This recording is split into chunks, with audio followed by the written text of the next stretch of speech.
السلام علیکم ورحمۃ اللہ وبرکاتہ۔ پیارے دوستو، آج ہم قرآن پاک کی بہت ہی بابرکت صورت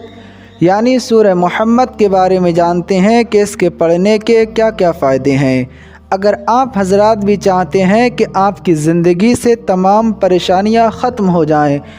آپ کے کاروبار کی تمام دقتیں، تمام بندشیں ختم ہو جائیں، تو پریشان نہ ہوئیے گا دوستو۔ قرآن مجید ایسی بابرکت کتاب ہے کہ جس کا پڑھنا، دیکھنا، سننا سب عبادت ہے۔ اللہ پاک قرآن پاک پڑھنے کی برکت سے انسان کے کاروبار میں برکتیں عطا فرماتا ہے۔ قرآن مقدسہ کی تلاوت کی برکت سے انسان کی تمام جائز دعاؤں کو اللہ رب العزت قبول فرماتا ہے۔ دوستو، سورہ محمد ایسی بابرکت صورت ہے کہ اگر کوئی شخص پریشان حال ہو، کاروبار کی دقت میں مبتلا ہو یا کسی اور پریشانی میں مبتلا ہو، تو ایسی صورت میں اس شخص کو چاہیے کہ روزانہ سورہ محمد کی تلاوت کر لیا کرے۔ انشاءاللہ عز و جل اس بابرکت صورت کی برکت سے اللہ پاک اس کی تمام پریشانیوں کو دور فرما دے گا۔ اگر کوئی شخص کسی اپنے دشمن سے خوف کھاتا ہو یا اس سے کسی چیز کے ذریعے نقصان پہنچنے کا خطرہ ہو، تو ایسی صورت میں اس شخص کو چاہیے کہ روزانہ شام کو یا کسی بھی وقت ایک مرتبہ سورہ محمد کو پڑھ لیا کرے۔ انشاءاللہ عز و جل اس بابرکت صورت کی برکت سے وہ اپنے تمام دشمنوں سے محفوظ ہو جائے گا۔ دوستو، آپ اس بابرکت صورت کو روزانہ اپنے مکان میں، دکان میں، کاروبار میں برکت کے لیے سن لیا کریں۔ انشاءاللہ عز و جل اس بابرکت صورت کے سننے کی برکت سے اللہ پاک آپ کے کاروبار میں برکتیں عطا فرمائے گا۔ آئیے دوستو، اسی بابرکت صورت یعنی سورہ محمد کو سن لیتے ہیں۔ بسم اللہ الرحمن الرحیم۔ الذین کفروا وصدوا عن سبیل اللہ اضل اعمالهم والذین آمنوا وعملوا الصالحات وآمنوا بما نزل على محمد وهو الحق من ربهم كفر عنهم سيئاتهم وأصلح بالهم ذلك بأن الذين كفروا اتبعوا الباطل وأن الذين آمنوا اتبعوا الحق من ربهم كذلك يضرب الله للناس أمثالهم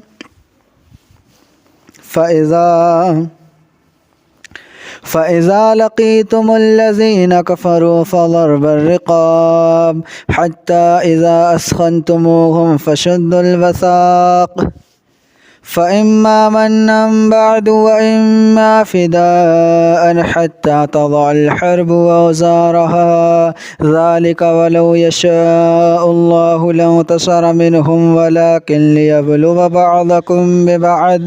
والذين قتلوا في سبيل الله فلن يضل أعمالهم سيهديهم ويصلح بالهم ويدخلهم الجنة عرفها لهم يا أيها الذين آمنوا إن تنصروا الله ينصركم ويثبت أقدامكم والذين كفروا فتعسا لهم وأضل أعمالهم ذلك بأنهم كرهوا ما أنزل الله فأحبط أعمالهم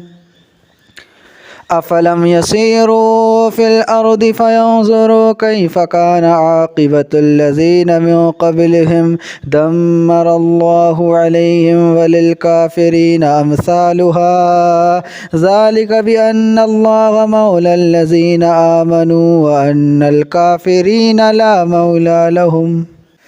إن الله يدخل الذين آمنوا وعملوا الصالحات جنات تجري من تحتها الأنهار والذين كفروا يتمتعون ويأكلون كما تأكل الأنعام والنار مثوى لهم وكأي من قرية هي أشد قوة من قريتك التي أخرجتك أهلكناهم فلا ناصر لهم أفمن كان على بينة من ربه كمن زين لهم سوء عمله واتبعوا أهواءهم مثل الجنة التي وعد المتقون فيها أنهار من ماء غير ياس وأنهار من لبن لم يتغير طعمه وأنهار من خمر لذة للشاربين وأنهار من عسل مصفى ولهم فيها من كل الثمرات ومغفرة من ربهم كمن هو خالد في النار وسقوا ماء حميما فقطع أمعاءهم ومنهم من يستمع إليك حتى إذا خرجوا من عندك قالوا للذين أوتوا العلم ماذا قال آنفا أولئك الذين طبع الله على قلوبهم واتبعوا أهواءهم والذين اهتدوا زادهم هدى وآتاهم تقواهم فهل ينظرون إلا الساعة أو تأتيهم بغتة فقد جاء أشراطها فأنى لهم إذا جاءتهم ذكراهم فاعلم أنه لا إله إلا الله واستغفر لذنبك وللمؤمنين والمؤمنات والله يعلم متقلبكم ومثواكم ويقول الذين آمنوا لولا نزلت سورة فإذا أنزلت سورة محكمة وذكر فيها القتال رأيت الذين في قلوبهم مرض ينظرون إليك نظر المغشي عليه من الموت فأولى لهم طاعة وقول معروف فإذا عزم الأمر فلو صدقوا الله لكان خيرا لهم فهل عسيتم إن توليتم أو تفسدوا في الأرض وتقطعوا أرحامكم أولئك الذين لعنهم الله فأصمهم وأعمى أبصارهم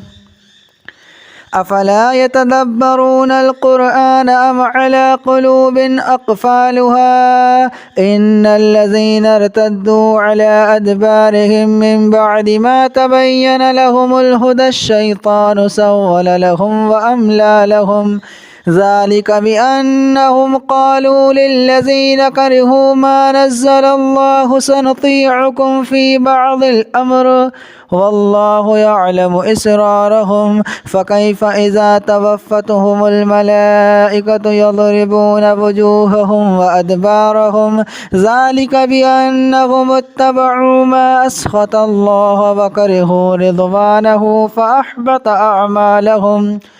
أم حسب الذين في قلوبهم مرض أن لن يخرج الله أضغانهم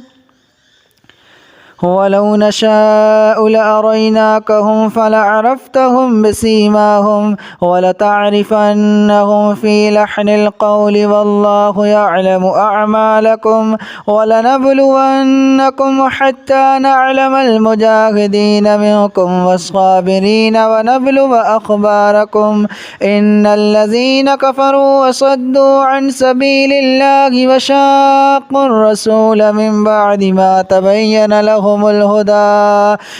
الهدى لن يضر الله شيئا وسيحبط أعمالهم يا أيها الذين آمنوا أطيعوا الله وأطيعوا الرسول ولا تبطلوا أعمالكم إن الذين كفروا وصدوا عن سبيل الله ثم ماتوا وهم كفار فلن يغفر الله لهم فلا تهنوا تؤمنوا وتدعوا إلى السلم وأنتم الأعلون والله معكم ولن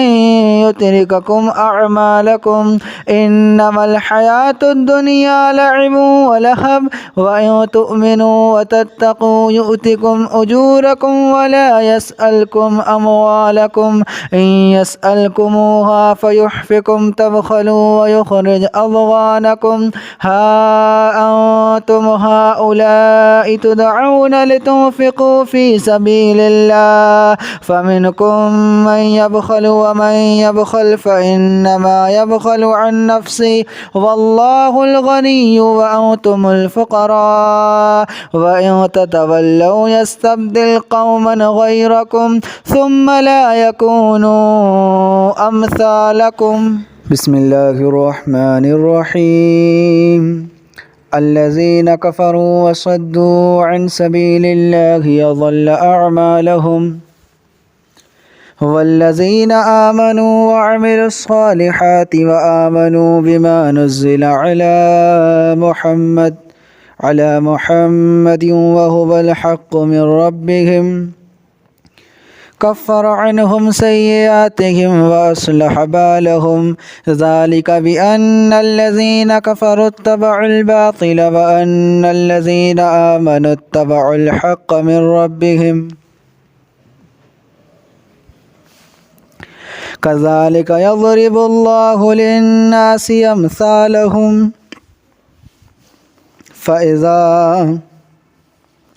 فإذا لقيتم الذين كفروا فضرب الرقاب حتى إذا أثخنتموهم فشدوا الوثاق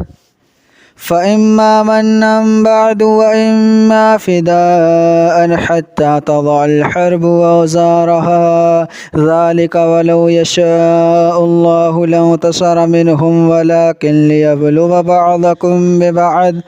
والذين قتلوا في سبيل الله فلن يضل أعمالهم سيهديهم ويصلح بالهم ويدخلهم الجنة عرفها لهم يا أيها الذين آمنوا إن تنصروا الله ينصركم ويثبت أقدامكم والذين كفروا فتعسا لهم وأضل أعمالهم ذلك بأنهم كرهوا ما أنزل الله فأحبط أعمالهم